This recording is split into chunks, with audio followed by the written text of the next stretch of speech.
ima višlje ove pneumatike. Znači nekako je, kako da kažem, i ovdje i u tom smislu malo počinje da liči na Kineze. Znači 3 ručke za kardan, za uključivanje i isključivanje, za da li da se okreće konstantnom brzinom ili zavisno od kretanja i da li da ide običnih 540 obrtaja ili 540 ekonomik.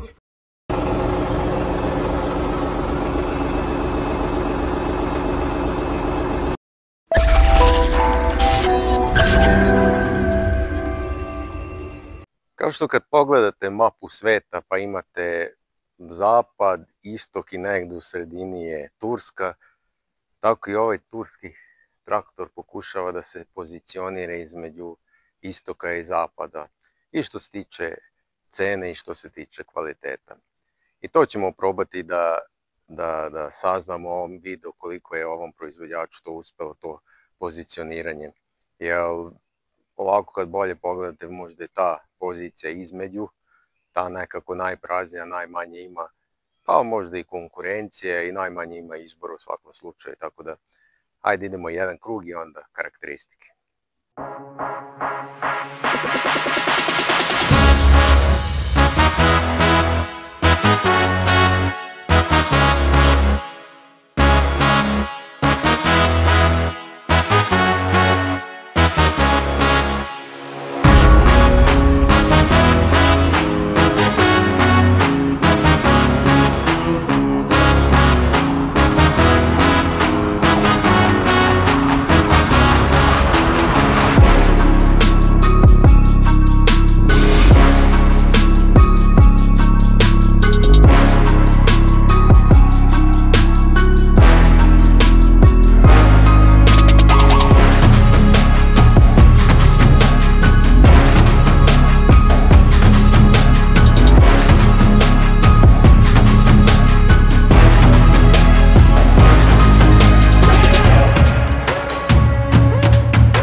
Hajde onda da krenemo sa nekim osnovnim stvarima. Ja bih krenuo s ovim imenom, nazivom 604E. Inače ovo je kao neki svežiji model, prethodnik je bio 584E. Tako da tu ja vidim dve vrste filozofije, u stvari možda i samo jednu vrstu filozofije. 604E to onako, 604 broj, to podsjeća onako na kineske modele, na Ito, na Changfei, šta još ima, Lovol. Oni imaju te oznake 504, 604, 904, to otprilike, mislim, verovatno to znači 60 konja i 4 pogona, 4 točka. Ovaj traktor prethodnik je bio, kažem, 584E, ali isto ima i ovaj 58 konja, ima što se tiče promjena, pa kabina je promenjena, malo je osvežena, bolja i pa nekako je višli sad clearance, kako sam vidio prethodni je imao kao viši clearance, da li sad to greška u katalogu ili šta, ali ovaj ima niži clearance, ali ima višlje ove pneumatike. Znači nekako je, kako da kažem, i ovdje i u tom smislu malo počinje da liči na Kineze, da je malo kao uži i višlji, da bolje ulazi u redove, pa da je to bila neka filozofija, ali inače malte ne, to taj isti traktor, isti motor, malte ne iste dimenzije, kažemo u pneumaticima ima neke male razlike, u kabini ima razlike, ovaj novija kabina i težina malte ne ista, brzina, menjač i menjač, da, menjač je, on je imao prethodni 8 brzina napred nazad, ova ima 12 brzina napred nazad, tako da ajmo onda sa nekim tehničkim stvarima. Dužina traktora je 3970 mm, širina je 1860 mm, a clearance ili rastojanje od zemlje 375 mm. Nije puno, ali ajde da kažemo nije ni tako loše, podnošljivo je. Visinu nisam mogao nigdje da nađem. Pa nije to tako bitno, tako da to je to što se tiče dimenzija. Rezervoar je 55 litara na 58 konjskih snaga. To je, ajde, recimo neki minimum koji je potrebno da ima traktor, tako da što se toga tiče ok je. Masa traktora ili težina blizu 3 tone, 2985 kg. Vidite, ima tu i dosta tegova, napred 160 kg. Vjerovatno zbog prilično ozbiljnog moća dizanja na hidraulike. 2200 kg možete digne težinu, ali kažem, naravno, ko što obično kažu, naravno nećete toliko staviti nazad, ali u svakom slučaju to su neke mogućnosti. Kad sam već spominjao pneumatike, prednji pneumatici 280, 85 R20, a zadnji pneumatici 14930. Tako da to je u toj kategoriji, možda je prednji točak malo veći nego kod konkurencije, ali dobro, to je dobro izgleda. Dobro izgleda, verujem da i u radu to se dobro pokazuje.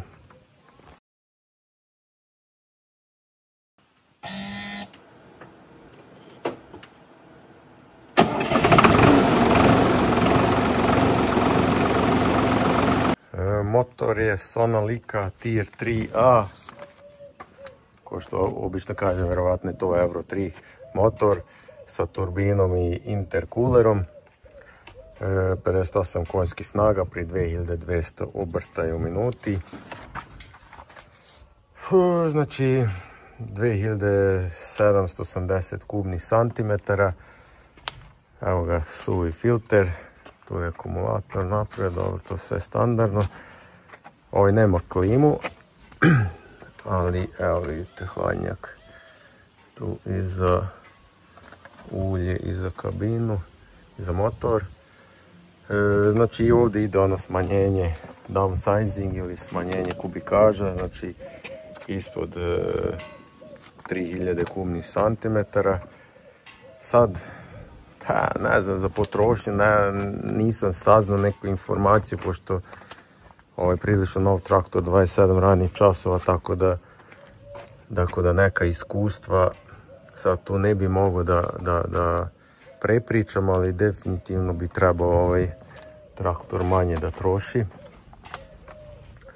sa ovom kubikažom. I šta je znam, ovako kao sam probao, pa vidjeli ste zvuk i sve to ok, nije tihi, onako nije nešto bučan, tako da, ali inače, sad da vidim da liči na Perkins, pošto je Armatrak, one veće traktore Armatraka stavljaju Perkins, licencirane Perkins motore, pa sad koliko je liči, malo što bi rekli, tako da to je to, idemo dalje.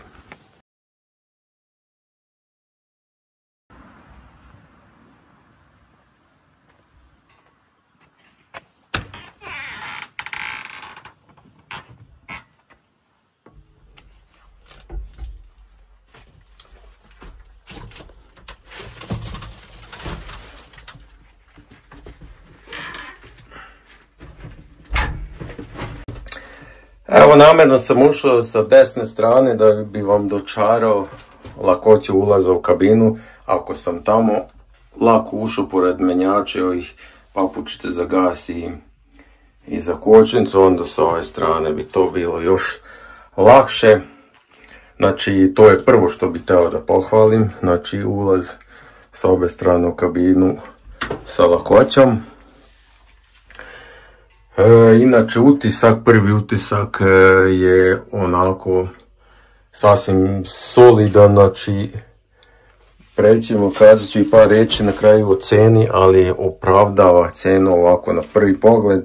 Znači definitivno je veći kvalitet nego kod kineskih traktora. Ne bi sada crnim kineske traktore, pričamo o tome da kineski traktori se pozicioniraju cenovno za jednu klasu niže, znači jeftiniji su i toliko i nudi, to je realno, a ovo ipak nešto je skuplji i kako da kažem, sve gumirano. Da vidim, ovdje je malo tvrđe plastika, tvrđe, ali onako, kako da kažem, nije onako, nema neki šupi zvuk kada kucam onako prstima. Volan onako, znači osjeća se to, hoću da kažem, osjeća se taj kvalitet, u stvari osjeća se to stalno već sad ponavljam, pozicioniranje ovog modela negdje između istočnih i zapadnih traktora. Tako da evo ovdje Tapucinung je dosta kvalitetan, neka tkanina ili šta je, ali dosta jaka. Sad ovaj model nema klimu, ali inače je osjećaj unutra dobar. Evo ovdje, ovo mi se dopada otvaranje. Isti ovo i nazad. Zavesu imamo naprijed, nazad nemamo. Ovako pogled na kontrolnu tablu je dobar. Preglednost, evo ovako, dobre. Tako da ništa, ajde pređemo komande. A što se tiče komandi, da krenemo tu sa ove desne strane. Tu je kontrola za hidrauliku, za hidraulične poluge. Ovo je žuta je za dizanje i spuštanje, narančaste za neko fino podešavanje, ova ručka je za automatsko dizanje i spuštanje poluga. Ovdje su zadnji izvodi za hidrauliku, zeleni i kako se zove plavi. Ovo vam je tu ručni gas, ovo je ventilacija, ovdje su svetla, rotacije i sva 4 žmigavca. Ručica menjača, to ćemo sad malo kasnije. Ajde idemo tu naprijed, kontrolna tabla, kontakt brava, brisači i kako se zove pranje prozora. Ovo su radna svetla, opet LED svetla neka, kontrolna tabla, žmigavci, ova ručka, žmigavci, sirena, dugo svetlo, kratko svetlo, uključivanje svetala. Ok, tu papučica, gas, kočnica, kvačilo. Sad ok, to ćemo kod menjača. Ovo mi je tu blokada diferencijala. Ovo je stepeni za kardansko vratilo, znači da li da ide istim brojem obrtaja ili zavisno od kretanja traktora. Ovo mi je uključivanje, isključivanje. Opet za kardan 540 i 540 ekonomik. Ovo vam isto, ne isto, nego ovo mi je uključivanje, isključivanje pogona na prednjim točkovima. Ručna kočnica i ovdje je glavna ručka za uključivanje, isključivanje kardana. Znači 3 ručke za kardan, za uključivanje, isključivanje, za da se okreće konstantnom brzinom ili zavisno od kretanja i da li da ide običnih 540 obrtaja ili 540 ekonomik. Tako da ja mislim da smo tu dole sve prešli, gore nema tu šta, svetla, onda ventilacija, radio i to je to sve što se tiče komandi. Kao što vidite, veoma jednostavno i kako da kažem, brzo se to navikava, znači poslije jednog kruga već sve znate. Odete jedan krug sa traktorom i to je to. Idemo dalje. Ajde onda onaj moj test za buku. Radio sam to na Dajcu, radio sam na IMT-u i na MTZ82. Ajde ovdje da uradimo pa da vidimo gdje se pozicionira ovaj traktor što se tiče buke u kabini kako se da kaže, na osnovnom gasu i na 1700 obrtaja. Tako ajde to da vidimo.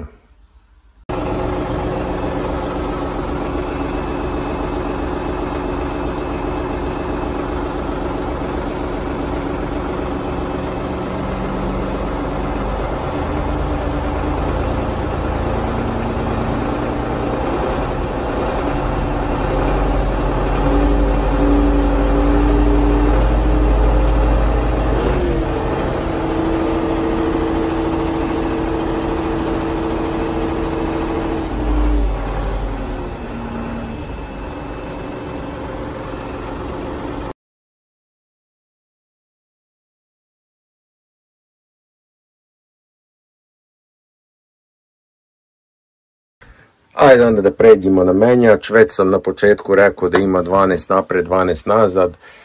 Sinhronizovanih, to se postiže pomoću ove 3 ručke, ovdje dole, ovdje i ovdje. Ajde, s kojom da krenem, ajde sa glavnom ručkom 4 brzine. I te 4 brzine se množi puta 3, pošto 3 stepena ima reduktor. Spori, brzi i neki srednji stepen. I evo ga i tu reverze, napred, nazad i sve je to navodno, mislim, tako kažu, sinhronizovano. Tako da 12 brzina napred, nazad, lepo za ovaj manji traktor od nekih 60 konja. Pošto sa tih 12 brzina napred, nazad postiže se, znači brzine idu u rasponu od najsporije 1,45 km na čas. To verovatno ide kad nešto sadite pa nosite nazad sadilicu sa ljudima koji sade, onda idete tom brzinom i maksimalna brzina je 30,4 km na čas. To nije nešto brzo, ali pa sad koliko treba od toga, koliko je potrebno od toga brže, meni još, mislim, ja nisam ni vozio brže od toga traktor, tako da nije to tako loše.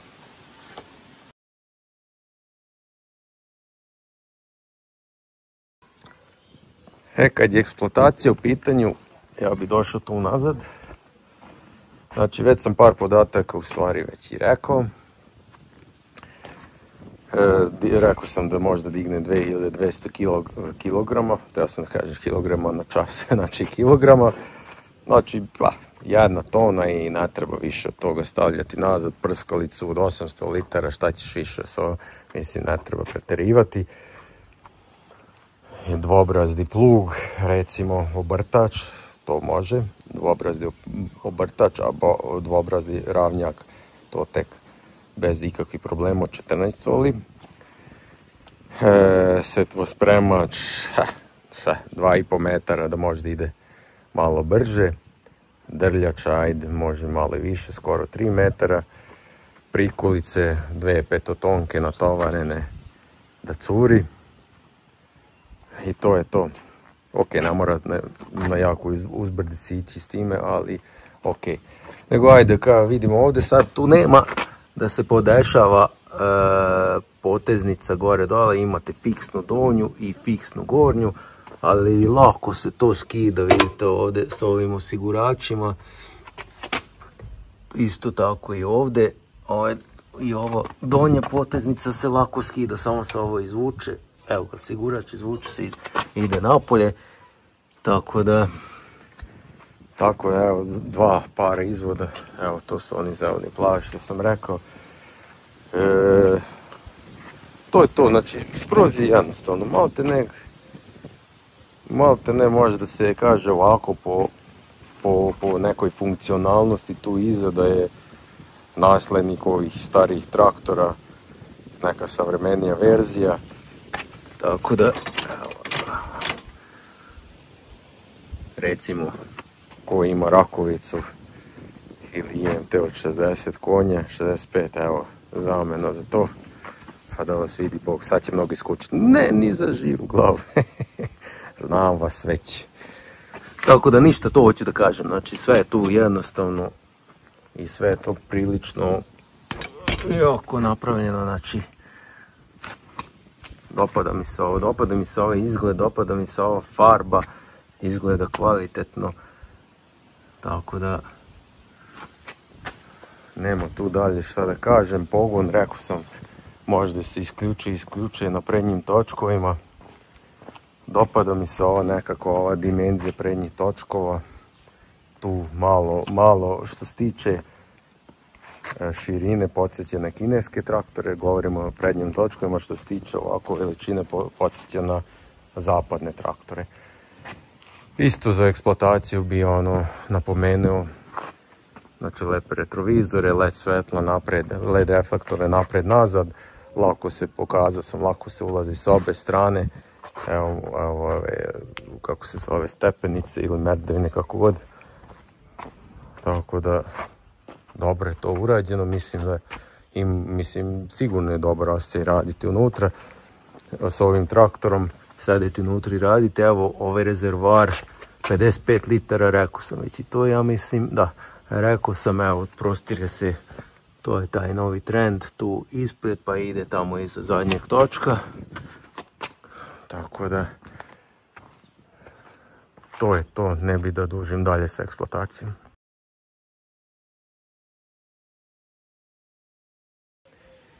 Što se tiče cene, sad ne bi ređio tu nešto, neke cene, pošto u suštini ni nema neke, kažem, nije još prošao ni prvi servis, mali servis ovaj traktor, tako da ne bi znao da neke cene da navedem za ulje, filtri, šta je znam, ali može otprilike da se računa ko ostali traktori u ovoj kategoriji.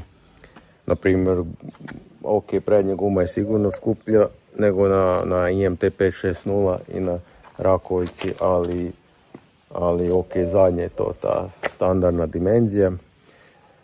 Nego ajde prokomentarišemo ovu cenu ovog traktora, oko 26.000 evra košta ovaj traktor od 58 konja, ovaj Armatrak.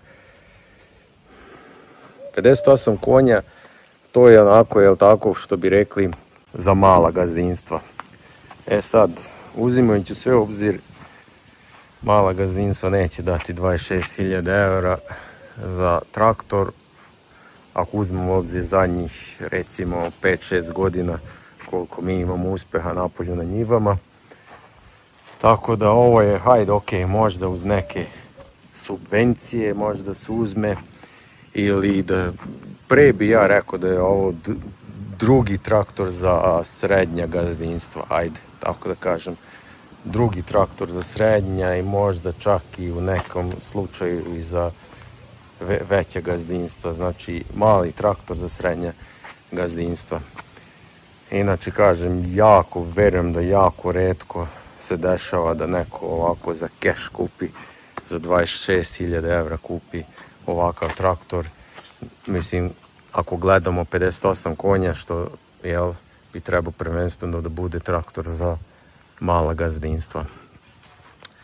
Ali što se, kažem, toga tiče, znači dobro se pozicionira ovaj Armatrak, vidjeli ste otprilike kvalitet unutra, u stvari, nadam se da ste precizno sve vidjeli, pošto trudio sam se sve da snimim, vidjeli ste kako izgleda s polja, kako izgleda unutra, koje su mogućnosti, i radeći ove ostale traktore, ove kineske i nešto i zapadni, znači dobro se pozicionirao između, stvarno, što je i maltene i tema ovog videa, dobro se pozicionirao cenom ovaj traktor između zapadnih i kineskih traktora. Kažem, i što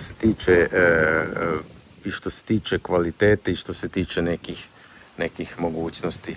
Opet da napomenem, ok, prethodni video što sam radio, IMT i Changfa i Ito, možda Ito je najjača konkurencija ovom traktoru i što se tiče kvalitete i što se tiče mogućnosti i cene.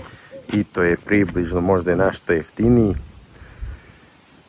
za nijanse jeftiniji, ali i možda otprilike, pa vidi se malo da nešto manje nudi što se tiče kabine i kako se zove, ovako neke završne obrade, ali svakako Ito mi je nekako najbliži, najžešća konkurencija po meni ovom traktoru. Ito ove veličine od 60 konja. Tako da, to je ta filozofija o ceni što sam teo da vam ispričam. Eto, nadam se da sam vam približao ovaj traktor onako, ako još niste bili upoznati s njim, niste vidjeli neke konkretne snimke ili uživo ga još niste vidjeli. Kad budete pisali neke komentare, obratite pažnju, svakako, mislim, ono što spominje već tokom celog videa, poziciju koju ovaj traktor hoće da zauzme, i što se tiče cene i što se tiče kvaliteta. Znači,